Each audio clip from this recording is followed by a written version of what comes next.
চাৰিওফালে কেৱল পানী পানী পানী। যিমান দূৰলৈকে দেখা পাইছোঁ সিমান দূৰলৈকে কেৱল পানী দেখিছোঁ। হেল্ল' এভৰিৱান, মই বিদিস্মিতা, মোৰ অন্য এটা ভিডিঅ'লৈ সকলোকে স্বাগতম জনাইছোঁ। কিন্তু ৰাতিপুৱা শুৱা পাঠিয়ে মই যিটো অৱস্থাত দেখিলোঁ, এয়া দেখিছেনে, চাৰিওফালে কেৱল পানী। এফালে মোৰ কুকুৰা ঘৰটোতো পানী সোমালে আৰু কুকুৰাবোৰে থাকিবলৈ ঠাই নোপোৱা হ'ল। প্ৰথমে সিহঁতক ঘৰটোতে যিখিনি ঠাই আছিলে তাতে খাব দিছিলোঁ, কিন্তু পানীটো মানে লাহে লাহে বাঢ়ি অহাৰ কাৰণে সিহঁতক বাৰান্দালৈ লৈ গ'লোঁ, বাৰান্দাতে থৈ দিছোঁ। উপায় নাই, মানে জেগা বিচাৰি বাৰান্দাতে থ'বলগীয়া হ'ল, কাৰণ শুকান জেগা নাই তেনেকুৱা। আৰু চাহ তাহ খাই মই এইফালে দোকানলৈ যাবলৈ ওলালোঁ মেগী আনোগৈ বুলি। আৰু দেখিছেনে ৰাস্তাটোত কিমান পানী হৈ গ'ল।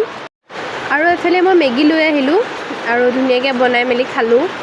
মানে প্ৰায় 12-1টামান বাজিছে মেগী খোৱালৈকে। তাৰপাছত আকৌ মই ভাতটো পাতি দিলোঁ, যিহেতু ভাত খোৱাই নাই ৰাতিপুৱাৰ পৰা। আৰু এইফালে পটল ভাজিছোঁ আৰু এইফালে বুট দালি বনাইছিলোঁ। মাহঁতে মাছে ভাত খাব, মানে পটল ভাজিখিনি অকল মোৰ কাৰণে বনাইছোঁ। এইফালে ইয়াত দেখিছেনে মাছ, এইখিনি যিখিনি জীৰ আছে সেইখিনি মাছ জীয়াই থৈ দিছোঁ, আৰু মৰাখিনি এইখিনি মাহঁতে খাব। এইখিনি ৰাতিপুৱা পাপাই জাল পাতিছিলে, জালত লাগিছিলে। মই নাখাওঁ, মানে শাওণ মাহত মই মাছ মাংস একো নাখাওঁৱেই। এইফালে মই ভাতকেইটা খাই ল'লোঁ আৰু চাওঁতে চাওঁতে আমাৰ ঘৰৰ ভিতৰতো পানী সোমাই গ'ল। আৰু এইখিনি পানী যে, এইখিনি নদী পানী নহয়, কালিৰ পৰা একেৰাহে বৰষুণ দি থকাৰ ফলত ইমানখিনি পানী হৈছেগৈ। মানে বৰষুণ এৰাই নাই, দিয়ে আছে, সেইবাবে পানী দেখিছোঁ। এফালে বাহিৰতে দেখিছোঁ বৰষুণ এৰাই নাই, কালিৰ পৰা বৰষুণ এনেকৈয়ে দি আছে।